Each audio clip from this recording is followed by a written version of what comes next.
Tiktropa, palakpakan naman natin, Marco Ignacio! Grabe naman yung Marco Ignacio. Okay ka lang? Parang kinakabahan ka. Gusto mo ng hug? Hindi naman sumagot ng oo, makahag ka naman. Hindi, ganun talaga tayo mga tiktropa. Siyempre, kailangan natin i-comfort. Hindi, pinare-relax ka namin kasi nararamdaman namin yung kaba mo. Oo. Alam mo ba, Relax ito ka. tipa, napakabait ng ating mga inampalan today. Totoo. Kaya naman pakinggan na natin sila. Okay, Marco. Gusto ko yung voice quality buong buo and may texture din siya. Okay rin yung ginawan mo ng sariling version yung kanta. Hindi siya naging plakado sa version ni Lionel Richie. Siguro yung sa diction lang, pwede pang ma-improve, pwede pang mas ma-enunciate or mapalambot ng onti yung pagbigkas ng mga salita.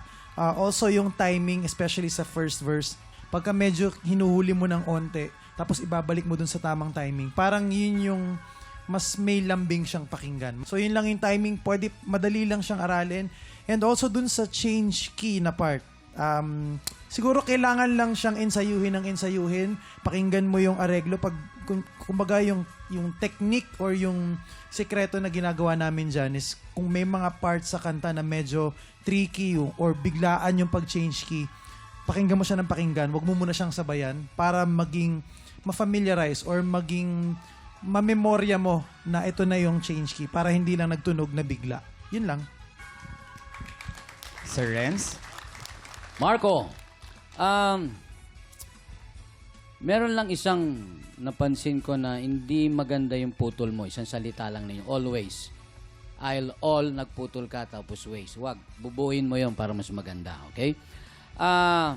Yung timing dun sa part ng forever papunta dun sa because, parang ang haba masyado nung love will last forever because ang haba nun, ano? Kailangan, kasi dahil iba yung areglo, ano? Iniba yung areglo dun sa part na yon, mas distinct sana na pasok mo nung because. Parang hinanap mo siya. Ha?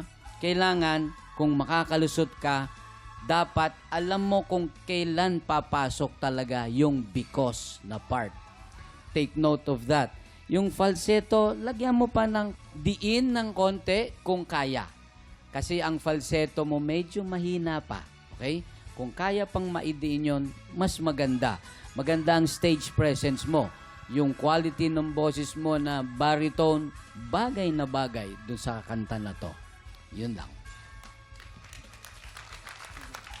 Alamin na natin kung ilang stars ang ibinigay sa'yo ng ating mga inampalan. Marco, eto mga stars ko para sa iyo.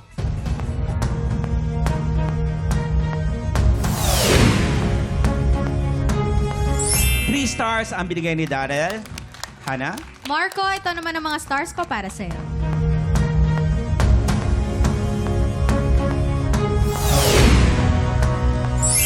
Three stars din ang binigay ni Hana. Maraming salamat and good luck sa'yo. At maraming salamat din sa ating inampalan. Mamaya malalaman natin kung ilang stars ang ibinigay sa'yo ni Sir Renz. Thank you!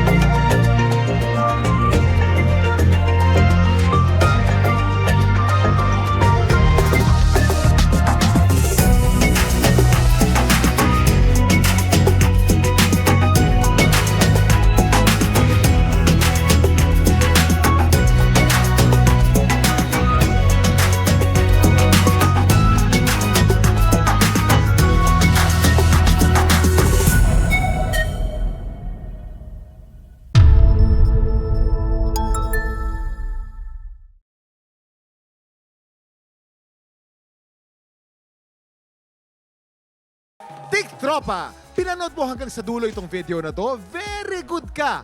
For more happy time, watch more TikTok Clock videos on our official social media pages and subscribe to GMA Network official YouTube channel.